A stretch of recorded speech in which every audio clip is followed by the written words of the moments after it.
شروع اللہ کا نام لے کر جو بڑا مہربان نہایت رحم والا ہے۔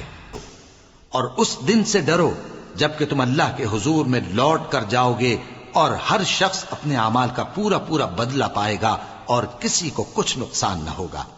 مومنو، جب تم آپس میں کسی میعاد معین کے لیے قرض کا معاملہ کرنے لگو تو اس کو لکھ لیا کرو، اور لکھنے والا تم میں کسی کا نقصان نہ کرے بلکہ انصاف سے لکھے۔ نیز لکھنے والا جیسا اللہ نے اسے سکھایا ہے لکھنے سے انکار بھی نہ کرے اور دستاویز لکھ دے۔ اور جو شخص قرض لے وہی دستاویز کا مضمون بول کر لکھوائے، اور اللہ سے کہ اس کا مالک ہے خوف کرے، اور زر قرض میں سے کچھ کم نہ لکھوائے۔ اور اگر قرض لینے والا کم عقل یا ضعیف ہو یا مضمون لکھوانے کی قابلیت نہ رکھتا ہو تو جو اس کا ولی ہو وہ انصاف کے ساتھ مضمون لکھوائے، اور اپنے میں سے 2 مردوں کو ایسے معاملے کے گواہ کر لیا کرو، اور اگر 2 مرد نہ ہوں تو 1 مرد اور 2 عورتیں جن کو تم گواہ پسند کرو کافی ہیں، کہ اگر ان میں سے ایک بھول جائے گی تو دوسری اسے یاد دلا دے گی۔ اور جب گواہ گواہی کے لیے طلب کیے جائیں تو انکار نہ کریں۔ اور قرض تھوڑا ہو یا بہت اس کی دستاویز کے لکھنے لکھانے میں سستی نہ کرنا، یہ بات اللہ کے نزدیک نہایت قرین انصاف ہے، اور شہادت کے لیے بھی یہ بہت درست طریقہ ہے۔ اس سے تم کو کسی طرح کا شک و شبہ بھی نہیں پڑے گا۔ ہاں، اگر سودا دست بدست ہو جو تم آپس میں لیتے دیتے ہو تو اگر ایسے معاملے کے دستاویز نہ لکھو تو تم پر کچھ گناہ نہیں۔ اور جب خرید و فروخت کیا کرو، مثلا زمین جائیداد کی، تو بھی گواہ کر لیا کرو، اور کاتب دستاویز اور گواہ معاملہ کرنے والوں کا کسی طرح کا نقصان نہ کریں۔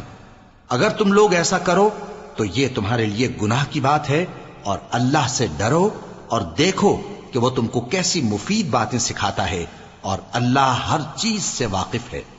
اور اگر تم سفر پر ہو اور دستاویز لکھنے والا نہ مل سکے تو کوئی چیز رہن با قبضہ رکھ کر قرض لے لو، اور اگر تم میں سے کوئی دوسرے کو امین سمجھے یعنی رہن کے بغیر قرض دے دے تو امانت دار کو چاہیے کہ صاحب امانت کی امانت ادا کر دے، اور اللہ سے جو اس کا پروردگار ہے ڈرے۔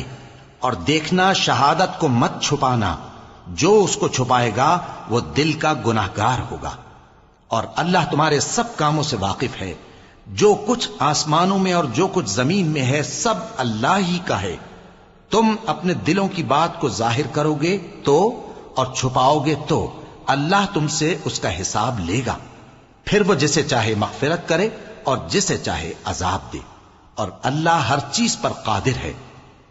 رسول اللہ صلی اللہ علیہ وآلہ وسلم اس کتاب پر جو ان کے پروردگار کی طرف سے ان پر نازل ہوئی ایمان رکھتے ہیں، اور مومن بھی سب اللہ پر اور اس کے فرشتوں پر اور اس کی کتابوں پر اور اس کے پیغمبروں پر ایمان رکھتے ہیں، اور کہتے ہیں کہ ہم اس کے پیغمبروں سے کسی میں کچھ فرق نہیں کرتے، اور وہ اللہ سے عرض کرتے ہیں کہ ہم نے تیرا حکم سنا اور قبول کیا۔ اے پروردگار، ہم تیری بخشش مانگتے ہیں اور تیری ہی طرف لوٹ کر جانا ہے۔ اللہ کسی شخص کو اس کی طاقت سے زیادہ کا ذمہ دار نہیں بناتا۔ اچھے کام کرے گا تو اس کو ان کا فائدہ ملے گا، برے کرے گا تو اسے ان کا نقصان پہنچے گا۔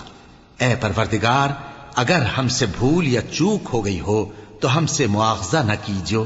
اے پروردگار، ہم پر ایسا بوجھ نہ ڈالیو جیسا تو نے ہم سے پہلے لوگوں پر ڈالا تھا۔ اے پروردگار، جتنا بوجھ اٹھانے کی ہم میں طاقت نہیں اتنا بوجھ ہم پر نہ رکھیو، اور اے پروردگار، ہمارے گناہوں سے درگزر کر اور ہمیں بخش دے اور ہم پر رحم فرما۔